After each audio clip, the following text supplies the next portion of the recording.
علیکم ورحمۃ اللہ وبرکاتہ۔ الحمد للہ وکفا وسلام علی حبیبہ المصطفیٰ، اما بعد فاعوذ باللہ من الشیطان الرجیم، بسم اللہ الرحمن الرحیم۔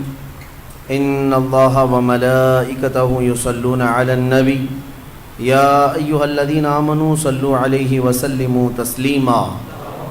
اللہم صل علی سیدنا و مولانا محمد معدن الجود والکرم وآلہ واصحابہ الکرام وابنہ الکریم وبارک وسلم صلاۃ دائمۃ سرمدا ابدا۔ السلام علیکم ناظرین، جیسا کہ آپ سماعت کر رہے ہیں کہ سلمان ازری صاحب بہت ہی پیارا بیان فرما رہے ہیں۔ آپ اور ہمیں چاہیے کہ ان کی بتائی ہوئی بات پر عمل کریں اور اس ویڈیو کو پورا دیکھیں اور آگے اپنے دوستوں تک شیئر کریں تاکہ انہیں بھی کچھ دین کی باتیں حاصل ہو۔ اب پہلے آپ ویڈیو دیکھیے۔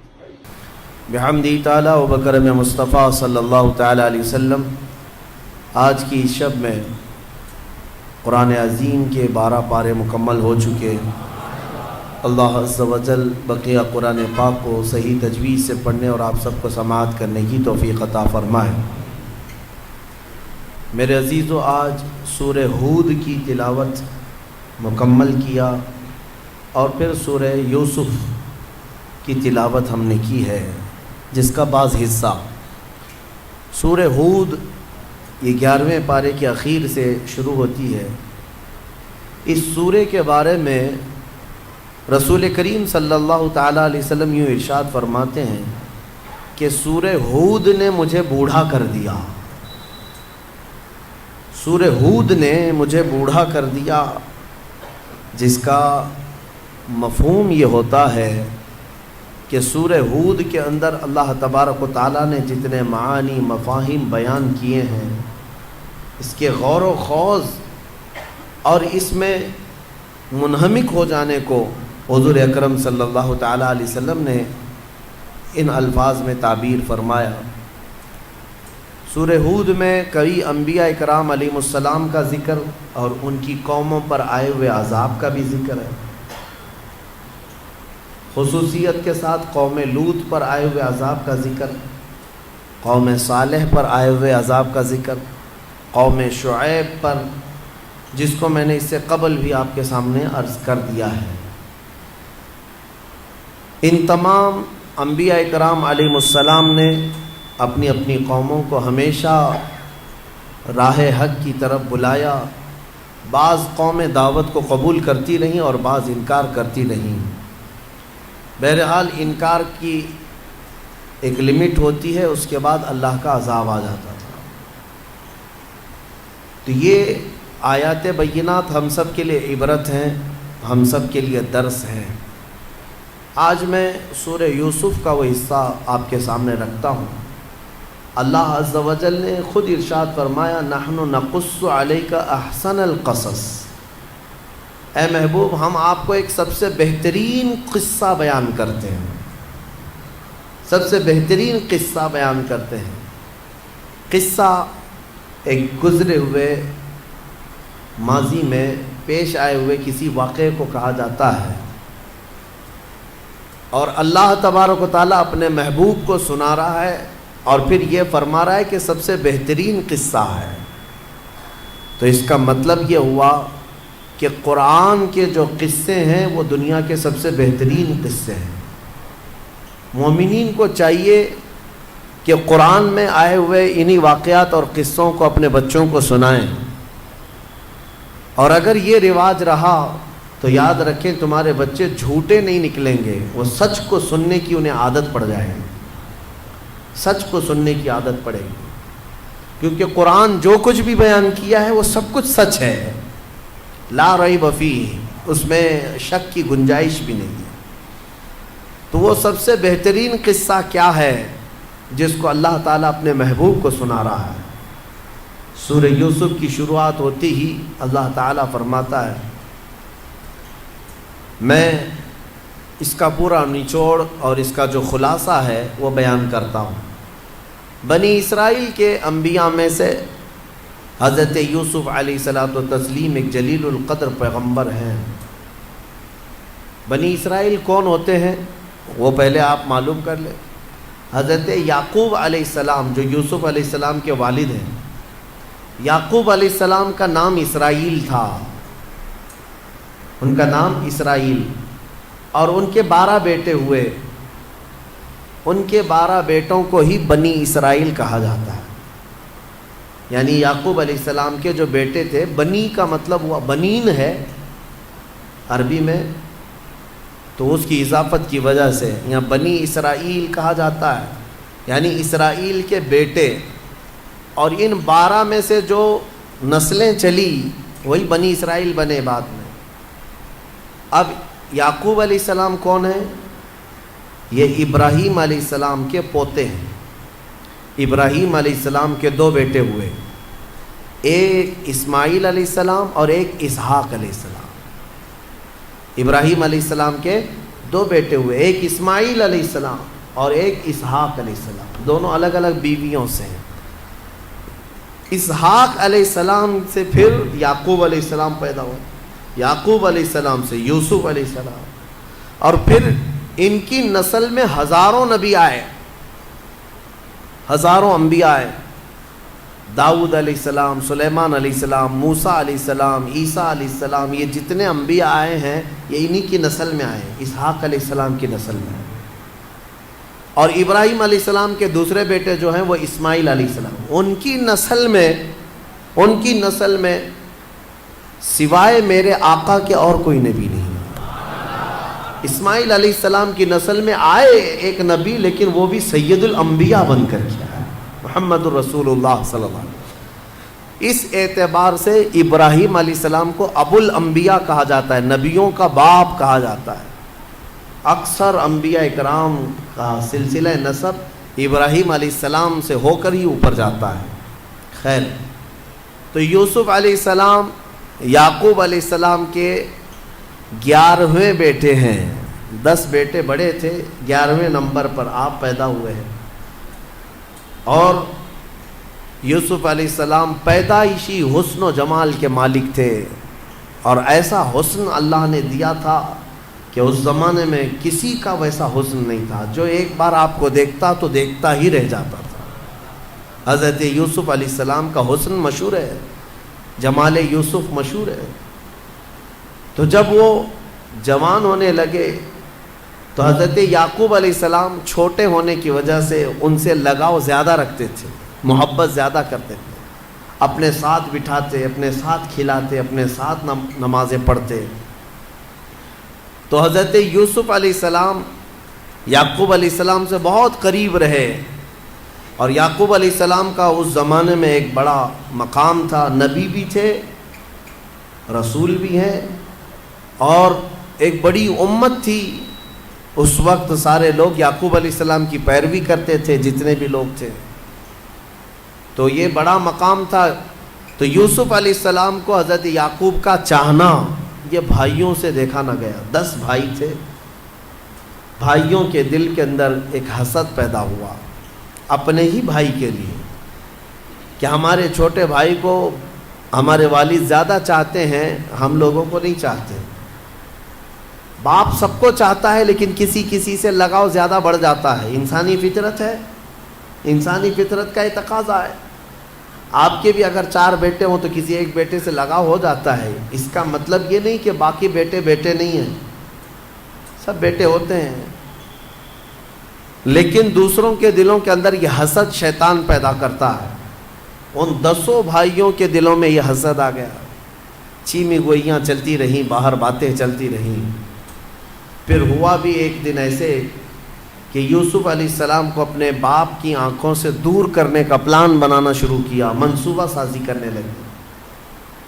اس سے پہلے ایک بات میں آپ کو بتا دوں، یوسف علیہ السلام نے ایک رات سو کر اٹھنے کے بعد اپنے والد سے کہا کہ میں نے کل رات ایک خواب دیکھا ہے، انی رأیت 11 کوکبا والشمس والقمر رأیتهم لی ساجدین۔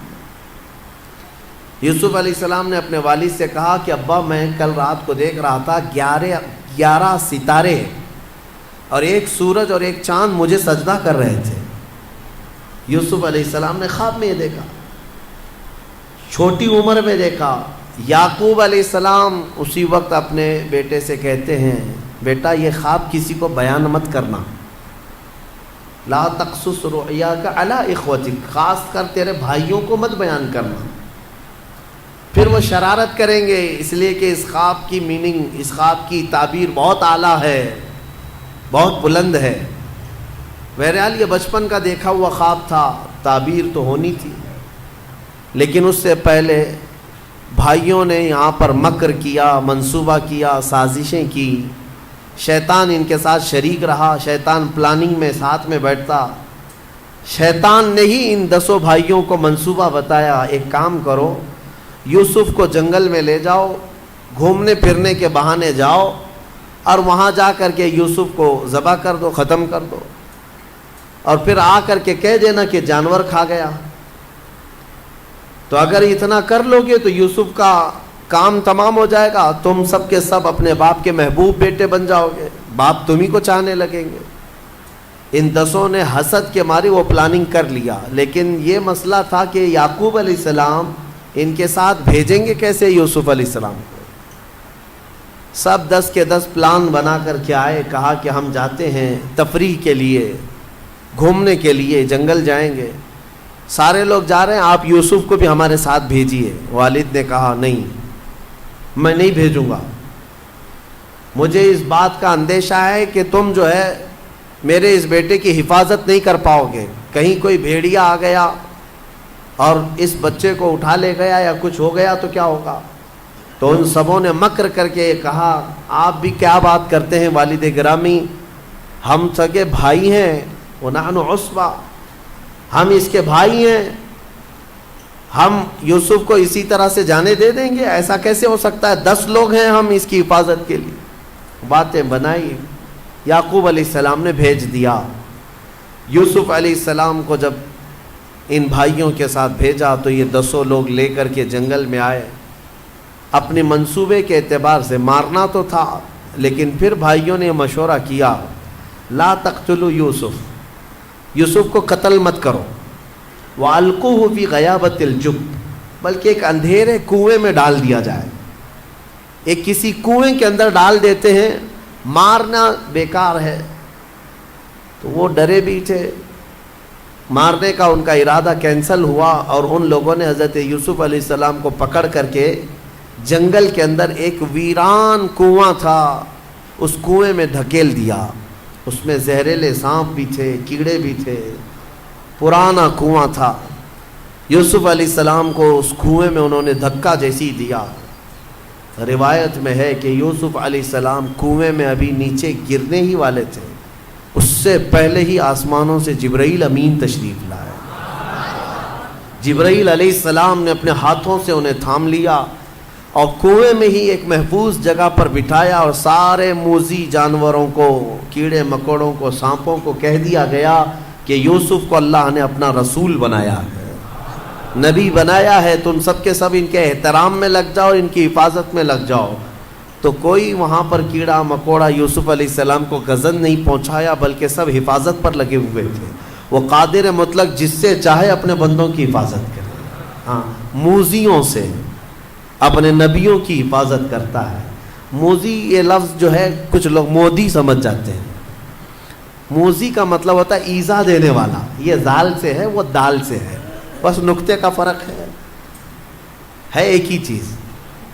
بہرحال تو یوسف علیہ الصلوۃ والتسلیم کو کنویں میں محفوظ بٹھا دیا گیا، اور ادھر بھائیوں نے کیا کیا، بھائی سارے آئے اور ایک لومڑی کو پکڑا اور اس کو کاٹ دیا، اور اس کا خون جو ہے یوسف علیہ السلام کے جبے کو لگا دیا۔ جبہ انہوں نے نکال لیا تھا، خون میں ان کا جبہ لت پت کر دیا، اپنے بھی کپڑے تھوڑے خون میں رنگ دیے، اور سب کے سب شام کو روتے دھوتے چلاتے اپنے باپ کے پاس آئے، کہا غضب ہو گیا، حادثہ ہو گیا، ہم کھیل رہے تھے، یوسف کے پاس ایک بھیڑیا آیا اور انہیں اٹھا لے گیا، ہم بچانے کی بہت کوشش کرتے رہے لیکن بھیڑیا کھا گیا، یہ دیکھیے ان کے کپڑے خون میں لگے ہوئے ہیں، ہم بھی خون میں لت پت ہیں۔ یعقوب علیہ السلام ان کی باتوں کو سنتے رہے۔ قرآن کہتا ہے وَجَاءُوا أَبَاهُمْ عِشَاءً يَبْكُونَ، قالوا یا ابانا انا ذهبنا نستبق وترکنا یوسف عند متاعنا فاکلہ الذئب، بھیڑیا کھا گیا. اور آپ شاید یقین نہ کریں گے لیکن یہی سچ ہے ہمارے باپ، اے والد گرامی یہی سچ ہے. اب کرتے کیا؟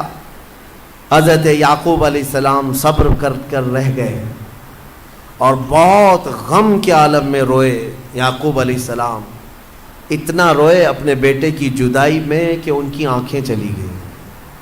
حضرت یعقوب علیہ السلام کی آنکھوں کی بینائی ختم ہو گئی. وہ اپنے بیٹے کی جدائی کے غم میں بے انتہا روتے رہے. اور اس کے بعد پلاننگ جس کام کے لیے کی گئی تھی وہ الٹی پڑ گئی. ہوا یہ کہ یعقوب علیہ السلام پہلے جتنا ان کو چاہتے تھے اس سے زیادہ ان کو دور کر دیا. یہ 10 کو دور کر دیا. جسے اکثر یہ ہوتا ہے کہ ناجائز طریقے سے کچھ چیزیں حاصل کرنے کی کوشش کرتا ہے تو آدمی جو ہے وہ بھی ختم کر جاتا ہے. وہ اپنے باپ کی نگاہوں میں معتوب ہو گئے اور دور رہنے لگے. یعقوب علیہ السلام نے ان کو اپنے نظروں سے ہمیشہ کے لیے دور رکھا کہ انہوں نے دھوکہ کیا اپنے بھائی کے ساتھ. یہ زمانہ ہو گیا گزرتا ہوا. قرآن کہتا ہے یوسف علیہ السلام کنویں میں رہے. ایک قافلہ اس راستے سے گزر رہا تھا. وجاءت سیارۃ، ایک قافلہ وہاں پر آیا اور وہ مصر کی طرف جانے والا قافلہ وہاں پر پڑاؤ کیا. انہوں نے پانی کی تلاش میں 2 لوگوں کو بھیجا تھا قافلے والوں نے. اسی کنویں پر وہ 2 لوگ آئے. ڈول ڈالا انہوں نے کنویں میں، تو جیسے ہی ڈول ڈالا حضرت یوسف علیہ السلام ڈول کو پکڑ کر اوپر آ گئے. تو جیسے ہی وہ اوپر آئے وہ دونوں دیکھ کر کے حیرت میں رہ گئے. قال یا بشرا ھذا غلام، کیا خوشخبری ہے دونوں کے لیے کہ اتنا حسین و جمیل غلام مل گیا ہمیں، اتنا خوبصورت. اور وہ لے کر کے یوسف علیہ السلام کو قافلے میں لے آئے. امیر قافلہ کو دیا. تو اس وقت یہ غلامی کا دور تھا کہ ایک آدمی بھی مل جائے تو اسے بازار میں بیچا جاتا تھا یا غلام کے طور پر رکھا جاتا تھا. یوسف علیہ السلام اتنے حسین تھے کہ پورا قافلہ انہی کو دیکھتا رہ گیا، انہی کو دیکھتا. اور جب سفر شروع ہوا جہاں جہاں سے گزرتے یوسف علیہ السلام کی جھلک دیکھنے کے لیے لوگ بے قرار رہتے. مصر کے بازار میں پہنچے تو قافلے کے امیر نے یہ سوچا کہ مفت میں یوسف کو کیوں دکھاؤں. اس نے آپ کو چھپا کر رکھا اور دیکھنے کے لیے ایک اشرفی ریٹ لگایا، قیمت لگایا. سونے کا 1 سکہ دو اور یوسف کو دیکھ کر کے جاؤ. لوگوں میں یہ بات پھیل گئی کہ بہت ہی حسن و جمال کا مالک ایک شہزادہ آیا ہے. دیکھتے رہے دوپہر تک ایک اشرفی دے کر لوگ دیکھتے رہے. پھر اس نے دوپہر کے بعد قیمت بڑھا کر 10 اشرفیاں کر دی. 10 اشرفی دے کر کے بھی لوگ دیکھنے لگے. شام میں 100 اشرفی بنا دیا. 100 سونے کے سکے دو اور یوسف کو دیکھو. ایک ہی دن میں وہ پتہ نہیں کتنا کما گئے صرف یوسف علیہ السلام کو دیکھنے کے لیے. مصر ٹوٹ پڑا تھا، بازار میں پورا ہنگامہ تھا. یہ باتیں پھیلتی رہیں. عزیز مصر جو اس وقت گورنر ہوتا، مصر کا جو بادشاہ تھا، اس کی بیوی جو زلیخا ہے، عزیز مصر کی بیوی ہے. قرآن میں ان کا بھی ذکر آیا ہے. تو عزیز مصر کے گھر بھی یہ خبر پہنچی کہ ایک نوجوان ایسا آیا ہے جس کے حسن سے سب اجالا ہی اجالا ہے. بازار میں سارے لوگ ٹوٹ پڑے ہیں انہیں دیکھنے کے لیے. تو یہ بھی دیکھنے کے لیے گئے عزیز مصر اور اس کی بیوی. دیکھ کر آنے کے بعد زلیخا کو یہ لگنے لگا کہ میں کسی بھی طرح سے اس نوجوان کو حاصل کر لوں اپنے گھر کے لیے. وہ شادی شدہ خاتون تھیں. یوسف علیہ السلام ابھی جوان تھے. تو زلیخا نے اپنے شوہر کو اصرار کیا کہ کسی طرح یوسف کو خریدا جائے. قیمت جو لگی وہ اس زمانے میں مصر کی آدھی سلطنت کے قریب. عزیز مصر نے اپنی آدھی دولت دے کر یوسف علیہ السلام کو خرید لیا زلیخا کی اصرار پر. حضرت یوسف علیہ السلام کو کس لیے خریدا تھا؟ زلیخا کی جو نیت تھی وہ قرآن کہتا ہے کہ وَقَذَلِكَ مَكَّنَّا لِي عَسَىٰ أَن نَّتَّخِذَهُ وَلَدًا. زلیخا نے یہ کہا تھا کہ ہم اپنا بیٹا بنا لیں گے یوسف کو، ہمارے گھر میں اولاد نہیں ہے. خرید کر کے لایا گیا اور اپنے گھر پر رکھے. یوسف علیہ السلام عزیز مصر کے گھر پہنچے ہیں. یہ سفر یوسف بھی دیکھو کہاں سے کہاں، نبی کا سفر کہاں سے ابتدا ہوئی اور کہاں تک پہنچتے ہیں. میرے عزیزو، خدائے قدیر و جبار کی حکمتیں کوئی نہیں جانتا. یوسف علیہ السلام کو عزیز مصر کے گھر پہنچایا. زلیخا کی دن بدن محبت بڑھتی گئی، یہاں تک کہ قرآن کہتا ہے قد شغفہا حبا، وہ یوسف علیہ السلام کی محبت میں ڈوب گئی، بے پناہ محبت کرنے لگ گئی. اب محبت کا انجام پھر ایک دن ایسا ہوا کہ ایک بند کمرے میں زلیخا نے ہاتھ بڑھایا یوسف علیہ السلام کی طرف. تو یوسف علیہ السلام نے اپنا دامن چھڑایا اور اس گھر سے باہر نکلنے لگے.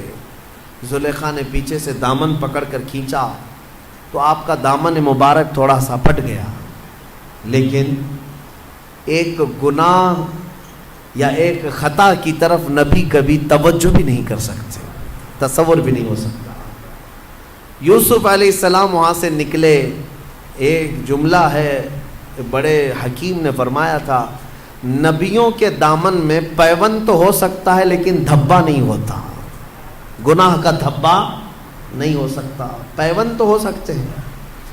یوسف علیہ السلام نکلے تو زلیخا کو اس بات پر غصہ آیا کہ میں نے اپنے شوہر کی آدھی دولت دے کر اس کو خریدا اور یہ میری خواہش کے طور پر نہیں آتا، میرے قریب نہیں آتا. تو اس نے زلیخا نے سیدھے یوسف علیہ السلام پر الزام لگایا. کس بات کا الزام لگایا؟ کہ یوسف میری طرف بڑھنے کے لیے آیا تھا. تو یہ معاملہ عزیز مصر کے پاس پیش کیا گیا.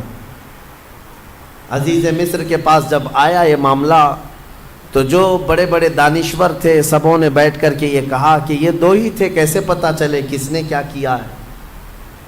تو پھر فیصلہ یہ ہوا کہ دامن کو دیکھا جائے. ان کان قمیصہ قد من قبل فصدقت وهو من الکاذبین، اگر دامن سامنے سے پھٹا ہے تو زلیخا سچ کہہ رہی ہے کہ یوسف کا ارادہ برا تھا. وَإِن كَانَ قَمِيصُهُ قُدَّ مِن دُبُرٍ فَكَذَبَتْ وَهُوَ مِنَ الصَّادِقِينَ، اور اگر دامن پیچھے سے پھٹا ہے تو جھوٹ بول رہی ہے زلیخا، کیونکہ زلیخا کی خواہش تھی اور یوسف بچ رہے تھے. فَلَمَّا رَآ قَمِيصَهُ قُدَّ مِن دُبُرٍ، پھر جب قمیص ان کی دیکھی گئی تو پیچھے سے پھٹی تھی، دامن پیچھے سے پھٹا ہوا تھا. تو پھر یہ فیصلہ ہو گیا کہ زلیخا نے جھوٹ کہا، یوسف پاک ہے. اتنا فیصلہ ہوا، لیکن یہ بات شہر میں پھیل گئی کہ زلیخا شادی شدہ ہونے کے باوجود ایک نوجوان کی محبت میں فدا ہو گئی ہے اور وارفتہ ہے. اور بہت سارے لوگ دیکھے نہیں تھے یوسف علیہ السلام کو، لیکن یہ افواہ پھیل گئی. تو زلیخا کو یہ بات ناگوار گزری کہ لوگ میرے بارے میں طرح طرح کی باتیں کر رہے ہیں، ان لوگوں نے ابھی یوسف کو دیکھا کہاں ہے.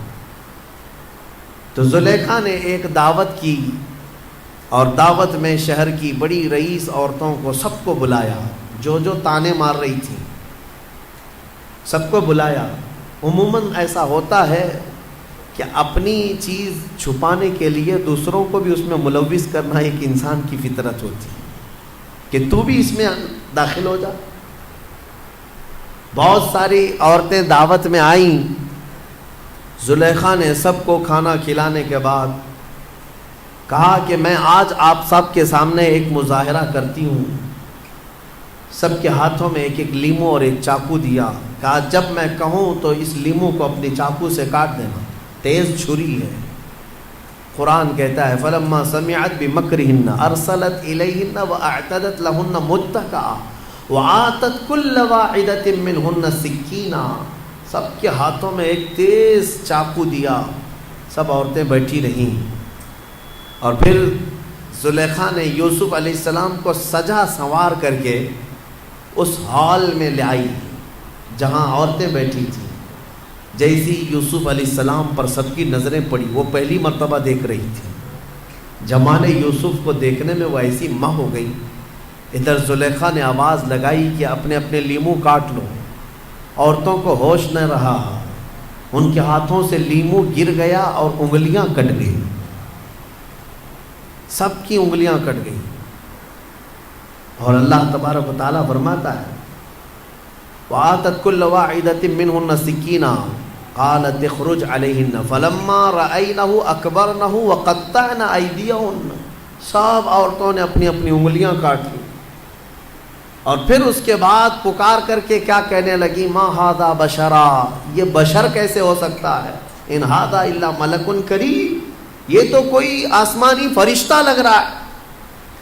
یوسف علیہ السلام کی ایک جھلک دکھائی گئی اور اس کے بعد یوسف علیہ السلام واپس چلے گئے. اور بعد میں ان خواتین کو پتہ چلا کہ لیمو نہیں کٹا، ہماری انگلیاں کٹی، 4 کی 4 انگلیاں کٹ گئی.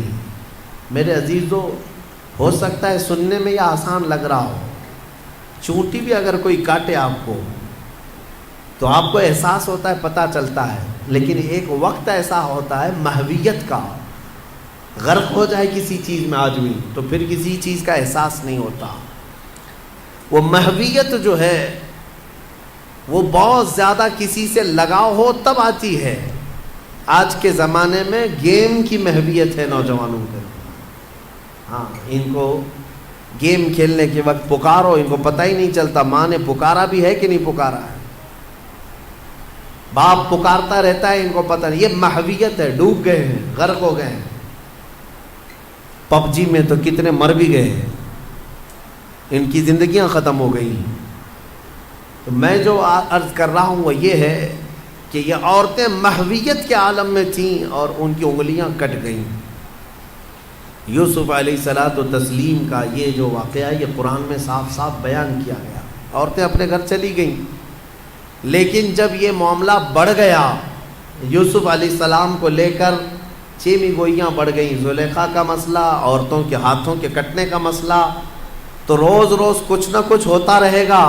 عزیز مصر نے کیا کیا، یوسف علیہ السلام کو جیل میں ڈال دیا. یہی سفر یوسف ہے. اب جیل کو پہنچے. کیا جرم تھا اللہ کے نبی کا؟ یوسف علیہ السلام کا کیا قصور تھا؟ کوئی جرم تھا؟ ناحق جیل میں پہنچایا گیا. یوسف علیہ السلام کو قید و بند میں رکھا گیا. میرے عزیزو، 1 2 نہیں 7 سال تک قید میں رکھا گیا، بغیر کسی جرم کے، بغیر کسی قصور کے. ہاں، قید، جیل کی سزائیں انبیاء اکرام علیہ السلام کو دنیا دیتی رہی، تو ہماری اور آپ کی کیا حیثیت ہے؟ بنا کسی جرم کے. حضرت یوسف علیہ السلام جب جیل میں تھے، اب وہاں پر ایک معاملہ پیش آیا. وہاں پر 2 قیدی اور بھی ساتھ میں تھے. ان دونوں قیدیوں نے ایک بار خواب دیکھا. عجیب و غریب خواب تھا. صبح اٹھ کر کے انہوں نے حضرت یوسف علیہ السلام سے کہا، ہمیں ایسا لگتا ہے آپ کا چہرہ دیکھ کر کے آپ بڑے علم والے ہیں، خوابوں کی تعبیر آپ جانتے ہیں، ہمارے خوابوں کی تعبیر بتا دیجیے. حضرت یوسف علیہ السلام نے پوچھا کہ کیا ہے خواب بتاؤ. ان میں سے ایک نے کہا کہ میں نے کل رات کو دیکھا کہ میرے سر پر روٹیوں کا ایک ٹوکرا ہے اور اوپر سے کوے نوچ نوچ کر کے کھا رہے ہیں.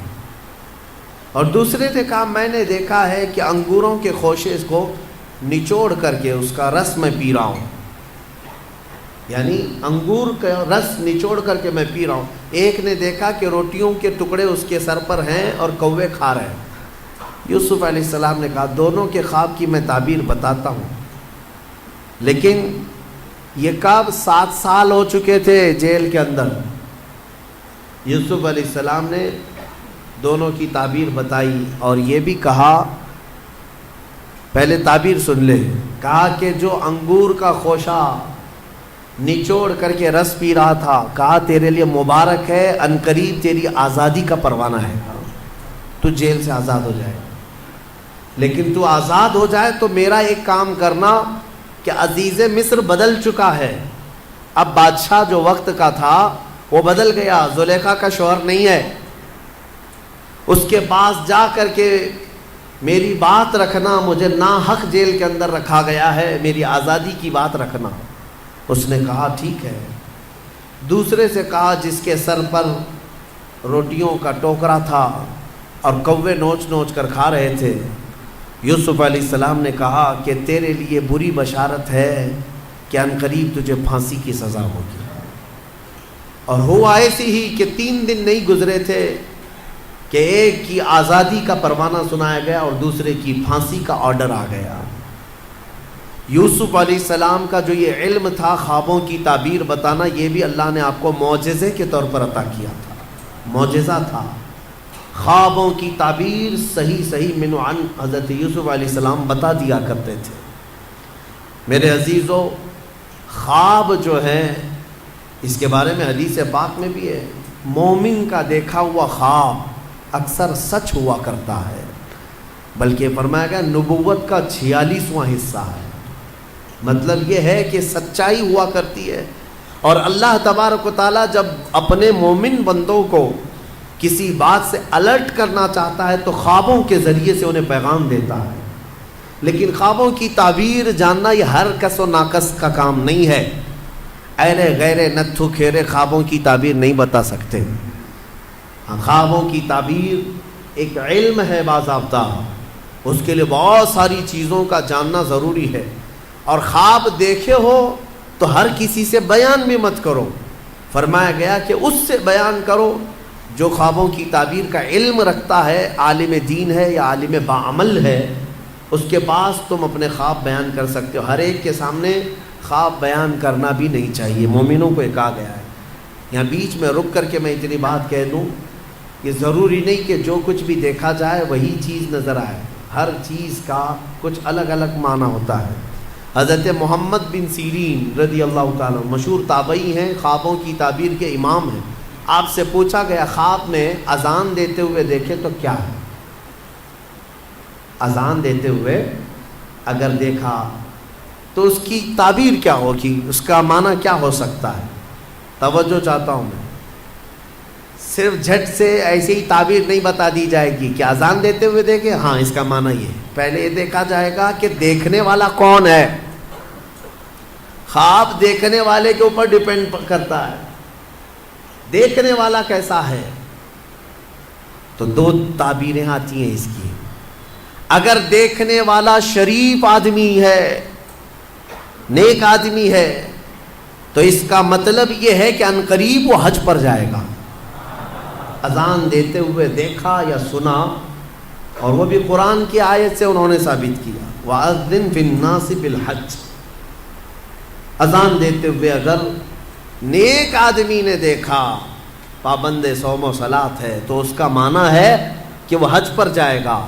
اور اگر فاسق و فاجر ہے، بے عمل ہے، اس نے دیکھا اذان دیتے ہوئے، تو اس کا معنی یہ ہے کہ عنقریب وہ چوری میں پکڑا جائے گا۔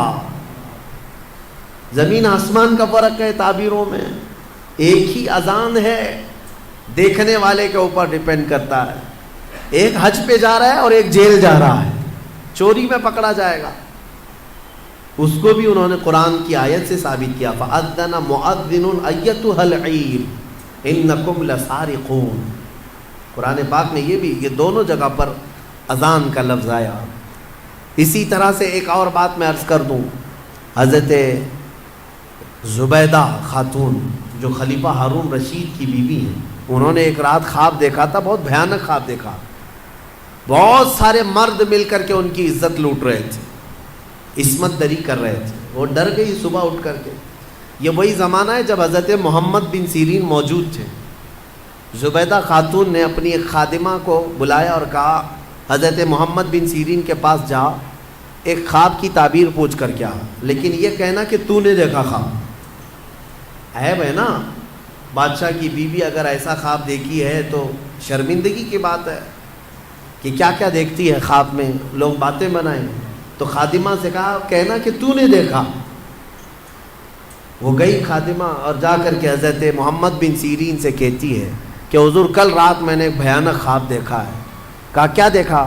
کہا بہت سارے مرد مل کر میری عزت لوٹ رہے تھے، عصمت دری کر رہے تھے۔ تو حضرت محمد بن سیرین نے خواب پورا سننے کے بعد پوچھا تو کیا کرتی ہے؟ تو کیا کرتی ہے؟ تو اس نے کہا میں کنیز ہوں، دربار کی کنیز ہوں، خادمہ ہوں۔ حضرت محمد بن سیرین ہنسنے لگے، کہا تیری حیثیت ہی نہیں، تو یہ خواب دیکھ ہی نہیں سکتی، تو نے نہیں دیکھا یہ خواب، جھوٹ بول رہی ہے، جھوٹ بول رہی ہے۔ اس نے کہا آپ کو اس سے کیا مطلب؟ کہا بتا صحیح کس نے دیکھا، میں تعبیر بتا دوں۔ اس خادمہ نے کہا آپ نے تو پکڑ لیا ہے، یہ میری ملکہ زبیدہ خاتون نے دیکھا۔ تو حضرت محمد بن سیرین نے کہا ٹھیک ہے، جاؤ اپنی ملکہ اپنی زبیدہ سے یہ بشارت دے دینا کہ اس خواب کی تعبیر کوئی گھناؤنی نہیں ہے، عنقریب وہ ایک ایسا کام کرے گی جس سے پوری امت فائدہ اٹھائے گی، نیک کام کرے گی۔ اور اس خواب کی تعبیر ہی ہے کہ زبیدہ خاتون نے دریائے دجلہ سے لے کر عرفات کے میدان تک ایک نہر بنائی حاجیوں کے پانی پینے کے لیے۔ ہاں، ایک نہر زبیدہ خاتون نے اپنے پیسوں سے بنوائی تھی۔ حاجی عرفات کے میدان میں بڑے پیاسے ہوتے تھے، وہاں پانی کا انتظام نہیں، تو اس نے پانی کا انتظام کروایا، اور وہ نہر زبیدہ کی باقیات اور آثار آج بھی موجود ہیں مکہ میں، آج بھی ہیں۔ اور جانتے ہیں اس نہر سے 1200 سال تک حاجی پانی پیا کرتے تھے۔ تو ایک امت، بہت بڑی امت نے نفع اٹھایا۔ تو خواب کا مطلب یہ نہیں ہے کہ جو دیکھا وہی ہو جائے گا۔ کبھی کبھار موت کی تعبیر زندگی سے ہے، کسی کے انتقال کی تعبیر اس کی زندگی سے کی جاتی ہے۔ بہرحال حضرت یوسف علیہ السلام کا یہ معجزہ بھی تھا، خوابوں کی تعبیر آپ بیان کرتے ہیں۔ ان دونوں کی تعبیر بیان کی آپ نے، وہ دونوں صحیح نکلے، لیکن ہوا یہ کہ جو آزاد ہوا بندہ وہ باہر آیا، موج مستی میں بھول گیا، یوسف علیہ السلام کی بات عزیز مصر تک پہنچانا بھول گیا۔ قرآن کہتا ہے فَأَنْسَاهُ الشَّيْطَانُ، شیطان اس کو بھلوا دیا، اور اس پر اور 7 سال گزر گئے۔ یوسف علیہ السلام کے 14 سال جیل کے، 14 سال قید کے۔ پھر ایک وقت ایسا آیا کہ جو مصر کا بادشاہ تھا اسی نے خواب دیکھا، اس نے ایک عجیب و غریب خواب دیکھا، وہ پریشان تھا۔ دوسرے دن صبح اٹھا، سارے نجومیوں کو جمع کیا اور سب کو جمع کر کے کہنے لگا وقال الملك انی ارى 7 بقرات سمان یاکلهن 7 عجاف و7 سنبلات خضر واخر یابسات۔ کہتا ہے کہ کل میں نے عجیب و غریب خواب دیکھا ہے، 7 بھینسیں موٹی تازی اچھی خاصی 7 بھینسیں دیکھا، اور پھر 7 گھاس کے جو اوٹ ہوتے ہیں، 7 ہری ہری گھاسوں کے اوٹ تھے، اور پھر 7 سوکھی گھاسوں کے اوٹ۔ اس کا مطلب کیا ہے؟ کیا ہو سکتا ہے؟ ہاں، بادشاہ کے دربار میں چاپلوس بہت سارے ہوتے ہیں، اٹکل پچھو مارتے رہتے ہیں، ادھر کا ہو سکتا ہے ادھر کا ہو سکتا ہے، لیکن بادشاہ کو کوئی بات جمی نہیں، یہ بھی نہیں سمجھ میں آ رہا، یہ بھی نہیں سمجھ میں۔ اس دربار میں وہ جیل سے چھوٹا ہوا آدمی موجود تھا، اس کو یاد آ گیا کہ جیل میں ایک شخص ہے جو خوابوں کی تعبیر بتاتا ہے۔ بادشاہ سے کہا جیل میں یوسف نام کا ایک جوان ہے جو پچھلے 14 سال سے قید میں ہے، اور اس نے مجھے پیغام بھی بھیجا تھا آپ کے نام، میں بھول گیا، اور وہ خوابوں کی صحیح تعبیر بتاتا ہے۔ پچھلے کسی عزیز مصر نے اسے قید کر دیا تھا، تو بادشاہ نے حکم دیا کہ یوسف علیہ السلام کو آزاد کیا جائے اور انہیں لایا جائے۔ یوسف علیہ السلام کو آزاد کیا گیا اور دربار شاہی میں لایا گیا۔ تو آپ کا جو عزیز مصر تھا اس نے اپنا خواب بیان کیا، تو یوسف علیہ السلام نے خواب کی سچی تعبیر یوں بتائی، کہا کہ اے بادشاہ، اے عزیز مصر، اس خواب کی تعبیر یہ ہے کہ اگلے آنے والے 7 سال تمہارے خوشحالی کے ہوں گے، بہت خوشحالی ہوگی، اور ہر جگہ ہریالی سبزے ہوں گے، اور پھر اس کے بعد 7 سال ایسے آئیں گے جس میں قحط پڑ جائے گا، کوئی زمین میں سبزہ نہیں ہوگا، یہاں تک کہ لوگ بھوکے پیاسے مرنے لگ جائیں گے۔ لہٰذا تیرے لیے یہ حکم ہے کہ یہ اگلے جو 7 سال آئیں گے اس میں سارا غلہ جمع کر لے، اور سارا اپنے لیے محفوظ ٹھکانہ بنا لے تاکہ جب قحط کے سال آئیں تو یہ جمع شدہ غلہ اپنی رعایا میں تقسیم کیا جا سکے۔ یہ خواب کی تعبیر۔ بادشاہ کو بات سمجھ میں آ گئی کہ ہاں بالکل یہ تعبیر درست ہو سکتی ہے۔ اس نے پھر محسوس کیا کہ 1 سال کے بعد ہی مصر میں ہریالی، سبزے کی فراوانی، اناج، غلہ، کثرت سے برکت۔ تو بادشاہ کو سمجھ میں آ گیا کہ میری خواب کی تعبیر صحیح ہے۔ پھر 7 سال اس نے یوسف علیہ السلام کے کہنے کے مطابق غلہ جمع کرنا شروع کیا، خوب جمع کیا، وافر مقدار میں ساری چیزیں جمع ہوئی۔ 7 سال گزرنے کے بعد پھر قحط سالی کا دور شروع ہوا، سوکھا پڑ گیا، زمینیں کچھ نہیں اگاتی تھی، بارشیں رک گئی۔ پھر جب لوگ قحط سالی میں پریشان ہو کر بھوکے گھومنے لگے، یہاں تک کہ لوگوں کے پاس جو تھا سب بیچ دیا، لوگوں نے گھر بیچ دیے، جائیدادیں بیچ دی، زمینیں بیچ دی، حتیٰ کہ اپنے آپ کو بھی بیچ دیا لوگوں نے۔ بادشاہ اس وقت جو جمع کیا ہوا تھا وہ اب تقسیم کرنا شروع کرتا ہے۔ اب یوسف علیہ السلام کی بتائی ہوئی تعبیر من و عن جب صحیح ثابت ہوئی تو بادشاہ نے حضرت یوسف علیہ السلام کو وزیر اعظم بنا دیا، اپنے دربار کا خاص وزیر بنایا۔ اور قرآن میں مولا فرماتا ہے کہ ہم نے یوسف کو کہاں سے کہاں پہنچایا۔ یہ سفر یوسف ہے، دیکھنا ہے میرے عزیزوں۔ ابھی اور میں آپ کو آگے بتاتا ہوں کہاں سے یوسف علیہ السلام چلے۔ زندگی میں کیا آتا ہے اور کیا جاتا ہے تم کبھی فیصلہ نہیں کر سکو گے۔ یوسف علیہ السلام وزیر اعظم کے منصب پر قائم ہوئے، اور پھر جب قحط سالی کا دور شروع ہوا تو وہ وقت بھی آیا کہ جب لوگ بھوکے پیاسے بادشاہ کی طرف آتے، بادشاہ غلہ اور اناج تقسیم کرتا۔ ادھر یعقوب علیہ السلام کے جو 10 بیٹے تھے وہ اپنے گاؤں میں بھی قحط سالی کے شکار ہو چکے تھے، اور جب انہیں خبر پہنچی کہ مصر کے بادشاہ سے غلہ اور اناج تقسیم ہو رہا ہے تو انہوں نے حضرت یعقوب علیہ السلام سے کہا، اچھا وہاں پر ایک مسئلہ یہ ہو گیا تھا، یوسف علیہ السلام کے جانے کے کچھ سالوں بعد یعقوب علیہ السلام کے گھر ایک اور بیٹے کی ولادت ہوئی جن کا نام بنیامین تھا۔ بنیامین۔ اب یعقوب علیہ السلام ان کو اپنے قریب رکھنے لگے، وہ سب سے چھوٹے تھے، یوسف علیہ السلام کے بدل ان سے محبت کرتے تھے، لیکن 10 بھائیوں نے اب حسد نہیں کیا، کہا چھوڑو جانے دو، اب دوسری بار کریں گے تو کچھ اور پلٹ نہ جائے۔ پہلی مرتبہ کیا تھا، پلٹ گئے، باپ سے دور ہو گئے تھے۔ لیکن 10 لوگ یعقوب علیہ السلام کے پاس آتے ہیں، کہتے ہیں کہ اب کیا کریں۔ یعقوب علیہ السلام نے کہا جاؤ عزیز مصر سے ہمارے حصے کا بھی غلہ لے آؤ۔ جب وہ پہنچے تو یہاں پر بادشاہ کے دربار میں آئے۔ میرے عزیزوں کافی سال کا عرصہ گزر چکا ہے، کئی سال گزر گئے، تقریباً 25 سے 30 سال کا عرصہ گزر گیا ہوگا، اور اس وقت وہ آئے۔ یوسف علیہ السلام کو انہوں نے نہیں پہچانا۔ یوسف علیہ السلام ہر ایک کے چہرے کو غور سے پہچانتے تھے، اچھے سے جانتے تھے، یہ میرے بھائی ہیں۔ انہوں نے کہا کہ ہمیں غلہ دے دیا جائے ہمارے حصے کا۔ یوسف علیہ السلام نے کہا کتنے لوگ ہیں تمہارے گھر میں؟ کہا ہم 10 ہیں، ہمارے باپ ہیں۔ کہا اور بھی ہے؟ کہا ہاں ایک چھوٹا بھائی ہے ہمارا۔ یوسف علیہ السلام کو اس بات کی خبر تھی کہ ان کے ایک چھوٹے بھائی کی ولادت ہوئی ہے اور باپ انہیں زیادہ چاہتے ہیں۔ یوسف علیہ السلام نے کہا تمہیں غلہ اور اناج اس وقت تک نہیں دیا جائے گا جب تک وہ چھوٹا بھائی بھی نہیں آئے گا، جاؤ اس کو ساتھ لے آؤ۔ وہ سب کھڑے رہے اور کہا کہ یہ تو نہیں ہوگا، ہمارے باپ بھیجیں گے نہیں۔ کہا کیوں نہیں بھیجیں گے؟ کہا اس سے پہلے ہمارے ایک بھائی کے ساتھ حادثہ ہوا ہے۔ وہ بتا رہے یوسف علیہ السلام،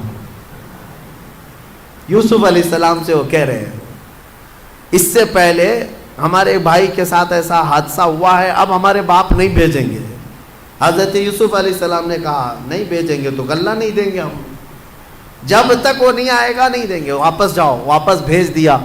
روتے ہوئے آئے، اپنے باپ سے کہا، یوسف علیہ السلام یہ یعقوب علیہ السلام سے کہا بادشاہ کا وزیر اعظم بڑا سخت ہے، وہ کہتا ہے کہ جب تک آپ اپنے اس چھوٹے شہزادے کو نہیں بھیجیں گے حضرت یعقوب علیہ السلام پھر رونے لگے کہ تم پہلے کی طرح ویسی کرو. سب قدموں میں گر پڑے. کہا اب ہمارا یقین کرے, ہم اس بار ایسا نہیں ہونے دیں گے. یعقوب علیہ السلام نے اپنے چھوٹے بیٹے کو بھیج دیا ان کی باتوں پر. بنیامین کو لے کر کے آ گئے. یہ 10 بھائی لے کر کے آئے. جب پہنچے یوسف علیہ السلام کے پاس, کہا دیکھو یہ ہمارا چھوٹا بھائی ہے, آپ کے حکم پر ہم اسے لے آئے. کہا ٹھیک ہے, سب کا حصہ دے دیا جائے گا. یوسف علیہ السلام خود ہی اناج تقسیم کر رہے تھے, غلہ تقسیم کر رہے تھے. تو غلہ تقسیم کرتے کرتے آپ نے سونے کی کھٹوری تھی وہ بنیامین کے تھیلے میں ڈال دیا. یوسف علیہ السلام نے خود ہی ڈال دیا. سب کو جو جو غلہ تقسیم ہو رہا تھا سبوں نے لے لیا. اب وہ سونے کی کھٹوری چھوٹے بھائی کے غلے میں چلی گئی. ابھی یہ بھائی باہر نکلے تھے, وزیر اعظم یوسف علیہ السلام نے اعلان کر دیا کہ بادشاہ کے شاہی خزانے کی کھٹوری چوری ہو گئی ہے, سب کی تلاشی لی جائے. سب کو روک دیا گیا, ناکہ بندی ہو گئی. اب تلاشی لینے لگے سپاہی. تو یہ 10 اور 11 بنیامین, ان کی تھیلی میں وہ کھٹوری مل گئی. سپاہی پکڑ کر کے لائے, یوسف علیہ السلام کے پاس پیش کیا کہ ان کی تھیلی میں یہ کھٹوری تھی. یوسف علیہ السلام نے ان کو پکڑ لیا اور کہا تم جا سکتے ہو, یہ نہیں جا سکتا. وہ رونے لگ گئے. کہا اس سے پہلے ہمارے بھائی کے ساتھ حادثہ ہوا تھا اور اس کی جدائی کے غم میں ہمارے باپ روتے روتے آنکھیں گنوا چکے ہیں. اب یہ دوسرا, ابھی ہم بڑی منت سماجت کے بعد اپنے باپ سے بول کر لائے تھے, اگر آپ ان کو نہ بھیجیں گے تو ہمارے باپ کا انتقال ہو جائے گا, ہمارے باپ پر آپ رحم فرمائیں, ہمیں بھیج دیں. یوسف علیہ السلام نے کہا نہیں بھیجا جائے گا, نہیں بھیجا جائے گا. کھٹوری ان کے تھیلی میں ملی ہے. تو وہ سب کے سب وہیں جمے کھڑے رہ گئے. یوسف علیہ السلام نے کہا کہ ایک صورت ہے کہ جاؤ اپنے باپ کو بھی ساتھ میں لے آ جاؤ, اپنے باپ کو ساتھ میں لے آؤ, اس کے بعد تمہارا یہ بھائی بھی آزاد ہو جائے گا. لیکن جانے سے پہلے یہ 10 ابھی بھی پہچان نہیں رہے. اتنا معاملہ ہو گیا, پہچان نہیں رہے اپنے بھائی کو. یوسف علیہ السلام اپنے باپ کی بارے میں ان بھائیوں سے سنتے رہے تو دل میں درد بھی ہوتا ہے, اتنے سالوں سے اپنے باپ سے دور ہیں. جب وہ جانے لگے تو یوسف علیہ السلام نے اپنا جبہ اتار کر کے دیا. کہا کہ یہ لے جانا اپنے باپ کے چہرے پر ڈال دینا. یوسف علیہ السلام نے اپنے بھائیوں سے کہا کہ یہ لے جاؤ اپنے باپ کے چہرے پر ڈال دینا. اس قرآن میں ہے یہ آیت. اللہ تبارک و تعالیٰ نے فرمایا ہے فَلَمَّا جَاءَ الْبَشِيرُ أَلْقَاهُ عَلَى وَجْهِهِ فَارْتَدَّ بَصِيرًا. یہ 13ویں پارے میں کل ہم یہ تلاوت کریں گے سورہ یوسف کا جو بقیہ حصہ ہے. تو یوسف علیہ السلام نے یہ جبہ دیا اور کہا کہ لے جاؤ. اب یہ بھائی لے کر کے چل پڑے. جب وہ بیچ راستے میں پہنچے تھے, یعقوب علیہ السلام اپنے گھر میں اپنی بیوی وغیرہ کو بلا کر کہتے ہیں بے قراری ہو رہی ہے, مجھے بے چینی ہو رہی ہے. کہا کس چیز کی؟ کہا مجھے یوسف کی خوشبو آ رہی ہے. انی لأجد ریح یوسف, میں یوسف کی خوشبو سونگھ رہا ہوں. تو لوگوں نے کہا آپ پرانے خیالات میں ہیں, ہمیشہ یوسف یوسف کرتے رہتے ہیں, کہاں اتنے سالوں کے بعد یوسف کی خوشبو آ رہی ہے آپ کو؟ میرے عزیزو, ایک نبی دوسرے نبی کی خوشبو محسوس کر رہے ہیں.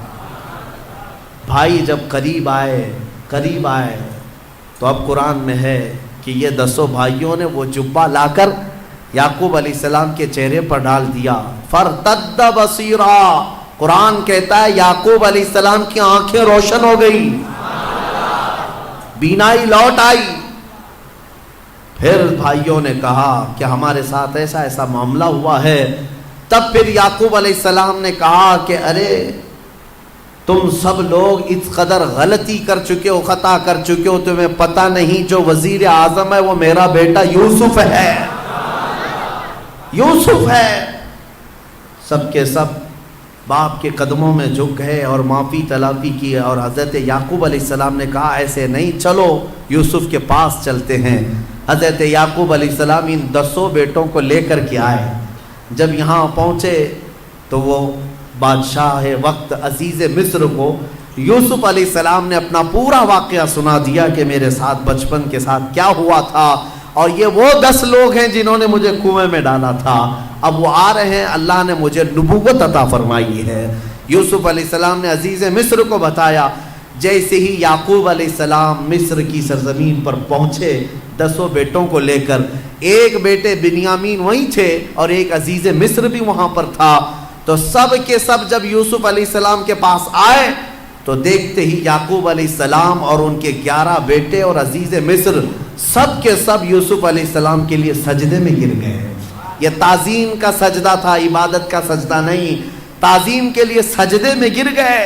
اور اس کے بعد سبوں نے سر اٹھایا تو یعقوب علیہ السلام نے کہا، بیٹا بچپن میں جو تو نے خواب دیکھا تھا اس کی یہ تعبیر ہے، تو نے دیکھا تھا نا کہ 10 ستارے، ایک چاند اور ایک سورج تجھے سجدہ کر رہے ہیں، یہ 10 تارے تیرے بھائی ہیں اور ایک سورج میں ہوں اور ایک چاند یہ عزیز مصر ہے۔ انی رأیت 11 کوکبا، 11 ستارے جو تجھے سجدہ کر رہے ہیں وہ تیرے 11 بھائی ہیں، ایک سورج یہ یعقوب علیہ السلام، ایک چاند یہ عزیز مصر۔ اللہ تبارک و تعالیٰ نے تیرے خواب کی تعبیر پوری فرمائی۔ اب اس کے بعد عزیز مصر اس پد سے، اس منصب سے بھی ہٹ گیا، اب یوسف علیہ السلام کو مصر کی بادشاہت عطا فرمائی۔ کہاں سے نکلے تھے؟ سفر یوسف کو یاد کرو، یہ رب تبارک و تعالیٰ کی حکمت کے فیصلے ہیں۔ قرآن میں مولا فرماتا ہے وَكَذَلِكَ مَكَّنَّا لِيُوسُفَ فِي الْأَرْضِ، اس طرح ہم نے یوسف کو زمین میں قرار دیا اور ہم جسے جہاں چاہتے ہیں وہاں بٹھاتے ہیں۔ تُعِزُّ مَن تَشَاءُ وَتُذِلُّ مَن تَشَاءُ، وہ مولا جسے چاہے عزت عطا کرے، تو جسے چاہے ذلت عطا کرے۔ رب تبارک و تعالیٰ نے یوسف علیہ السلام کو ان تمام مقامات سے گزارا۔ اس میں ہمارے لیے کئی عبرت کی چیزیں ہیں، کئی حکمت کی چیزیں ہیں۔ زندگی میں کچھ چیزیں ایسی مشقت کی آتی ہیں، اس کا مطلب یہ نہیں کہ وہ ہمیشہ رہ جائیں۔ کبھی یوسف علیہ السلام کنویں میں ہمیشہ نہیں رہے، کبھی یوسف علیہ السلام زلیخا کے گھر میں ہمیشہ نہیں رہے، کبھی یوسف علیہ السلام جیل میں بھی ہمیشہ نہیں رہے۔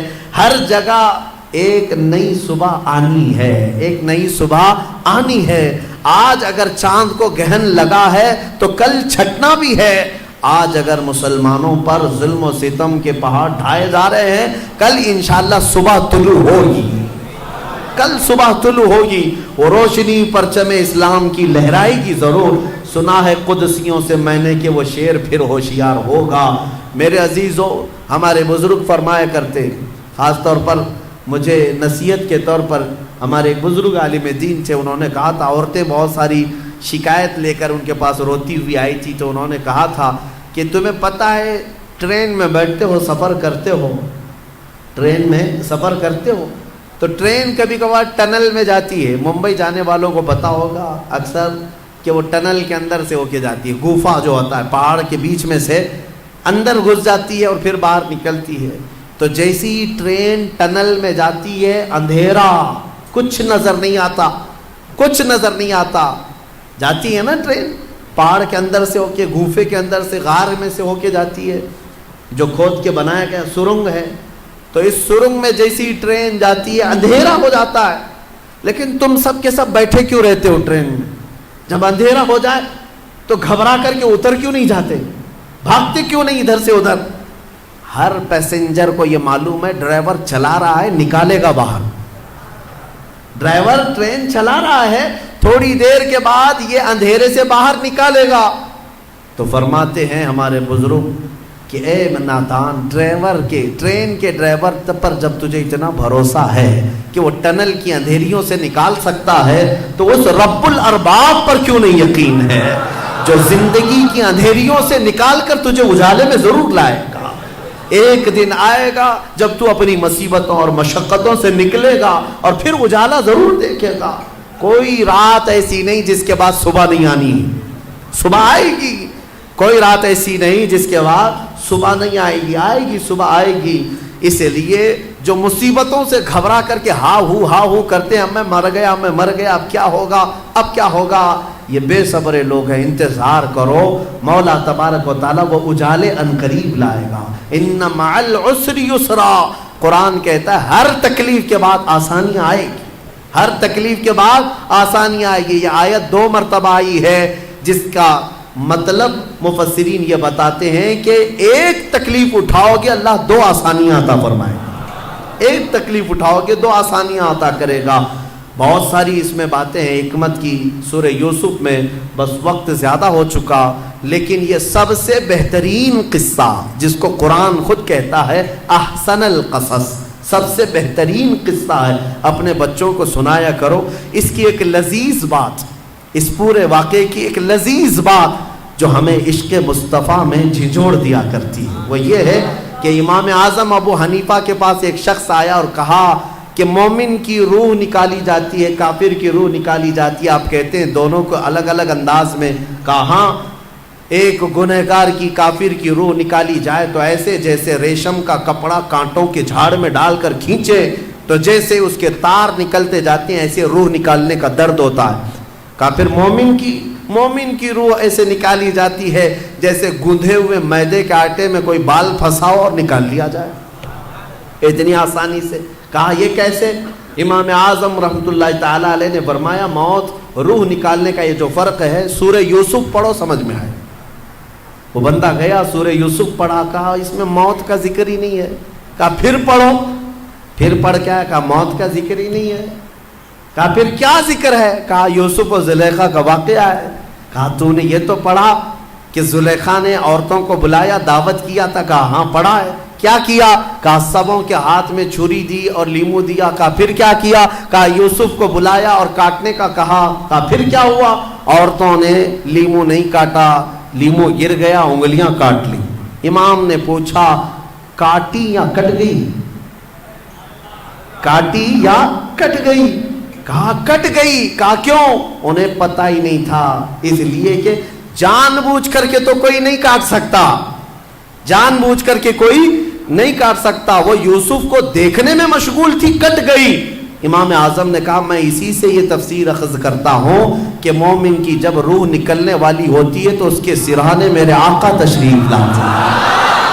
ارے جمال یوسف دیکھ کر کے انگلیاں کٹنے کا درد نہیں ہوتا تو جمال محمد دیکھ کر کے روح نکلنے کا درد کیسے ہوگا؟ ہاں، حضور کا دیدار کرتا رہے گا اور ادھر روح نکلتی رہے گی۔ یہی تو ایک مومن کی طلب بھی ہونی چاہیے، تڑپ بھی ہونی چاہیے۔ اے سنی مسلمانوں، یہی دعا کر کے جاؤ کہ جب دم واپسی ہو میری، یعنی دنیا سے جانے کا وقت آئے، میرے آقا میرے سرانے تشریف لائے۔ اگر آپ کا دیدار ہوتا رہے اور روح نکلتی رہے، احساس نہیں ہوگا۔ عزیزان گرامی، حضور پاک صلی اللہ تعالیٰ علیہ وسلم کو دیکھ کر کے روح نکلنے کا درد ختم ہو جاتا ہے۔ ایک جملہ میں نے بیچ میں کہا، آپ نے نوٹ کر لیا ہوگا کہ یوسف علیہ السلام کا حسن دیکھ کر کے عورتوں نے انگلیاں کاٹ لی نہیں، کٹ گئی۔ کاٹ کون سکتا ہے؟ کٹ گئی۔ ارے جان بوجھ کر کے تھوڑی نہ کاٹی، بلکہ دیکھتے دیکھتے کٹ گئی۔ یہ مصر کی عورتوں کا معاملہ ہے، لیکن اس جگہ اگر محمد عربی صلی اللہ علیہ وسلم آئے تو اعلیٰ حضرت فرماتے ہیں ہوش میں رہ کر کے بھی عورتیں نہیں، مرد کٹ نہیں، اگر چاہیں مرد تو حضور کے صرف نام پر اپنی گردن کٹا سکتے ہیں۔ حسن یوسف پہ کٹی مصر میں انگشت زنا، یا رسول اللہ سر کٹاتے ہیں تیرے نام پہ مردان عرب۔ وہاں حسن کو دیکھ کر انگلیاں کٹی تھی، یا رسول اللہ یہاں صرف نام پہ گردن کٹا جاتے ہیں۔ یہ حضور کے حسن کی بات ہی کچھ اور ہے۔ اللہ اسی حسن کے جلوے میں ہماری پوری زندگی عطا فرمائے۔ وآخر دعوانا الحمدللہ رب العالمین۔ آپ لوگوں کا بہت بہت شکریہ۔ اس ویڈیو کو لائک کریں، چینل کو سبسکرائب کریں اور اپنے دوستوں تک شیئر کریں تاکہ میں اور بھی اچھی ویڈیو لا سکوں آپ لوگوں تک۔ اللہ حافظ۔